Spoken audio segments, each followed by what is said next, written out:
Mission Historic Places is on the road today, and we are in Oxford, Massachusetts. I'm with my buddy Tom, and you can see right here the elementary school that he actually attended.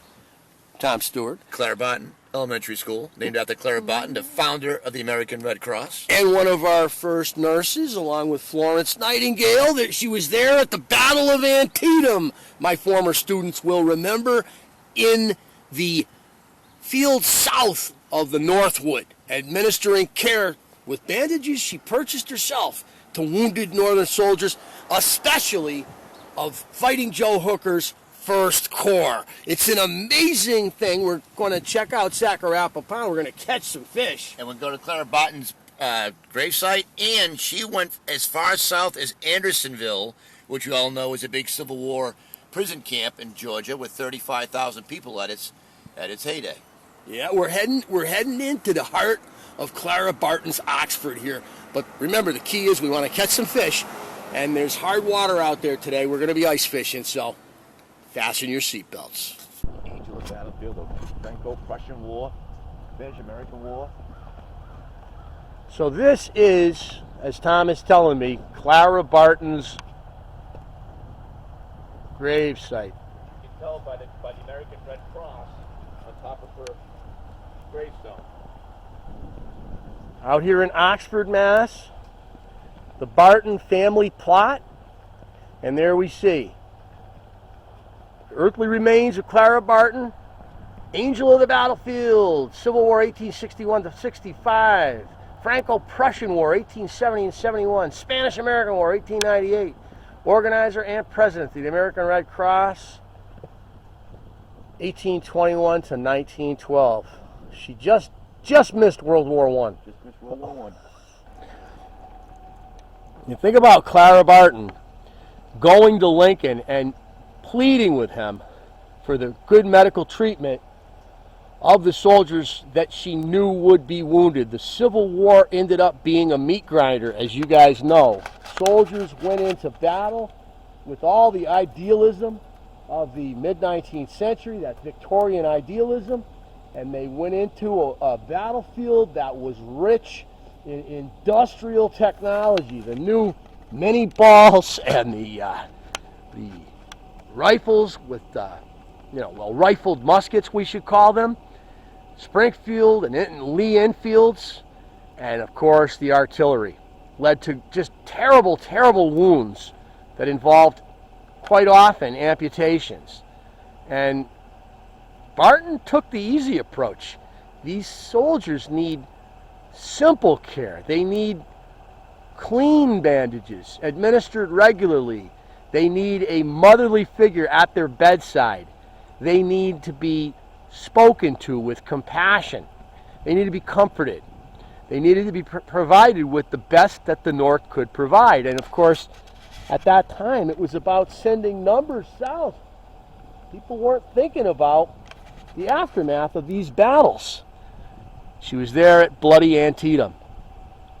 And I'll tell you, the things that she must have seen in that cornfield that was south of the Northwood, the bloody cornfield. By 9:30 in the morning, the remnants of the 1st and 12th Corps, that's Hooker and Mansfield's Corps, were strewn across that battlefield. Soldiers' bodies lay in rows like sardines. Clara Barton was there administering aid to the wounded. She was actually hit by a spent mini ball at bloody Antietam. So we're going to hit Sacarapa Pond today. We're approaching it from the backside right now. What's really cool about this, as so many of these central Massachusetts towns have, it's just we're surrounded by stone walls, just everywhere you look. And so many of these stone walls were built in that merino sheep rage that occurred in the early 1800s. So 18, 20, 30, 40, 50 people are buying merino sheep, and they're trying to keep them in their pens, but they're also marking garden plots and fields as well. You know, they say that the wider a stone wall is and the smaller the stones in it, the easier it is to tell if it was a garden plot. You know, if you have a lot of small stones and stuff in it, it was typically a garden plot. But if it's got larger stones, then it was going to be probably a merino sheep fence. Look at our guy. There they are. There's those aren't merino sheep. Those are cattle. But grass-fed cattle by Winsky. They also have pigs here on the top of the hill. They have a piggery. And this, you can see the beautiful stone walls that we use to fence line our cattle. Yeah, you guys are still using them for the same purpose. Exactly. Very cool.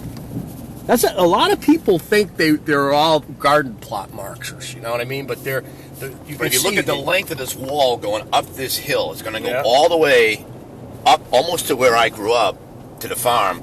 But the length of this wall on both sides. Yeah. The stones on both sides going all the way up. They say that in 35 years in New England, they built, pretty much southern New England, they built so many stone walls that you could go back and forth to the moon 8 times. This is actually like a wonder of the world. Had this been done in like ancient Carthage or ancient Egypt, I mean, archaeologists would be jumping up and down about it. But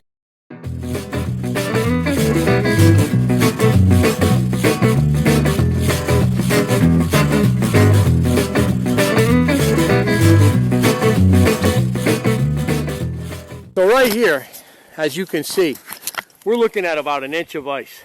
Terrible ice right there. This is a pond that's got a big brook coming into it down the shore. And what's happened is, a lot of rain a few days ago raised the level of the pond. The ice pack has come off and pulled out into the center of the pond. And now we got refreeze going on. Very dangerous, probably only an inch and a half of ice in here. I have made my way out on those logs. And what Tom is doing is he's getting the gear and he's going to slide it. He's got to make sure he gets it going now. and here, and here it comes. There's our gear, and it made it to the pack ice. So now Tom is going to do a little bit of gymnastification, we call it. Gymnastication. He's going to make his way out onto the, you can see I did a little bit of sounding there, checking the ice's depth, and we're on like 5 inches of ice here. But to get here, you basically got to put your weight over the log and very little weight on your feet and kind of walk your way out. So Tom is going to show us how this is done now. I've already done it. But remember, I was a state champion gymnast back in 1980. So, Tom's a track guy. He's a track guy. So if Tom goes in, I know that he can get out quick. So the key here is keeping the weight over your arms. And that way you're not putting any weight on that crap ice underneath you. So he's, oh, Tom! Are you wet? Again, this is my feet are wet, but I'm all right. Oh no, you're going to be miserable. That's all right. You got any socks in the truck? I do. Once we get going, I'll take them off. I'll put it here, I'll take this stuff off. Son of a gun. So you grew up right at the top of the hill. That farmhouse that we can see right there is where Tom grew up. So he's got a lot of fishing memories here. He was just telling me that he used to hunt the crayfish over there, which suggests a rocky bottom. So we got one that's playing with us here, and we got him. Now I don't know what we're looking at here, but there's a lot of line out. He grabbed it immediately. Mr. Pickerel. Mr. Pickerel had no time. He basically, he pounded that immediately.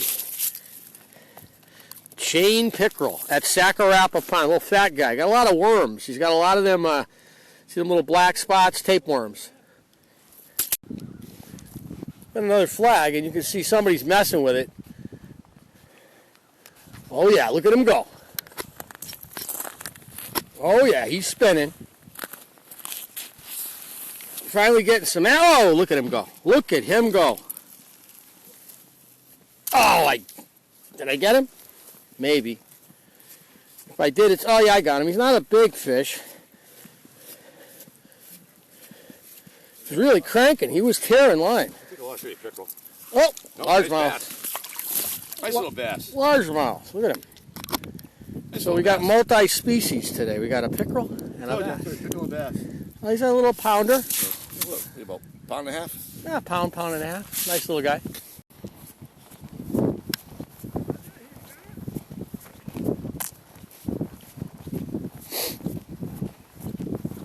Yeah, that one hasn't been up yet. That's a new one. That's got a circle hook on it. You don't even have to pull that. You don't have to set that. You just have to pull it. Just start pulling the line in, and that'll set it automatically.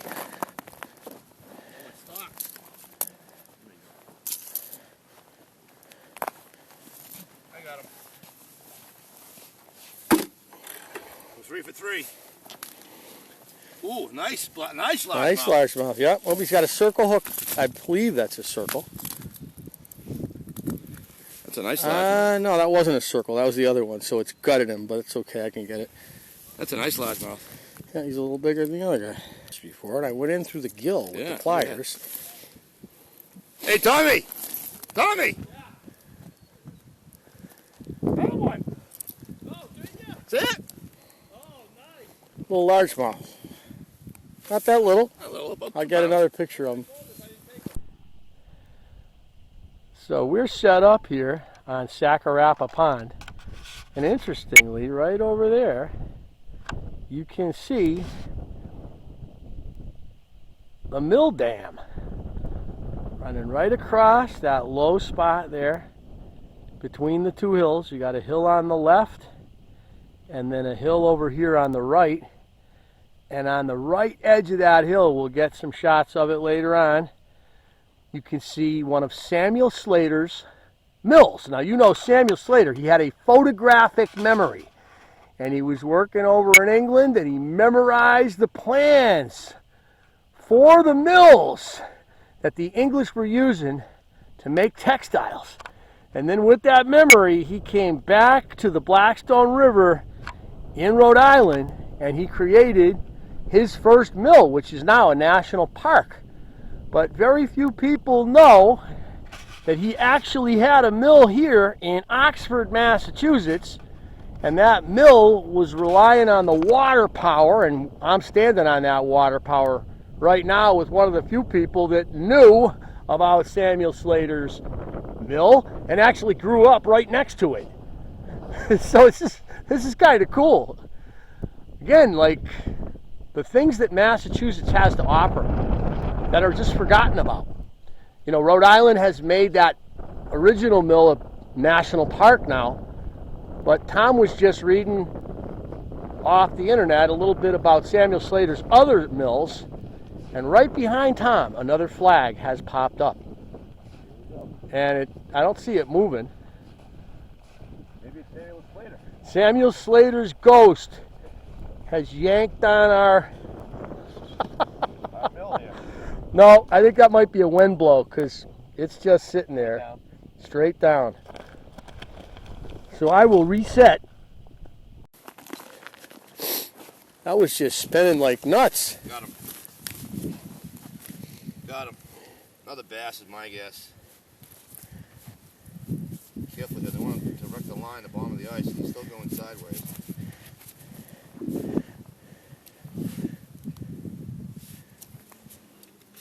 Yep, another bass. Ho-ho! Right in the lip. Got a pretty good hook there. I got him on, huh? The bass are doing their thing here. Oh yeah. You did something there earlier. Oh yeah. No, this is one of my things I enjoy doing. These kind of things, like this is a mill. I mean, he had a bunch of other mills. So this is not one of his main line ones from down in Rhode Island. So this is pretty cool. And it's going to have avoided a lot of pilferage over the years. See that? Yeah. And yeah, they're building this out of fieldstone. You know, you can see these beautiful fieldstone pieces, and you can still. I wonder if this is not, in fact, a sluice of some kind. I don't know.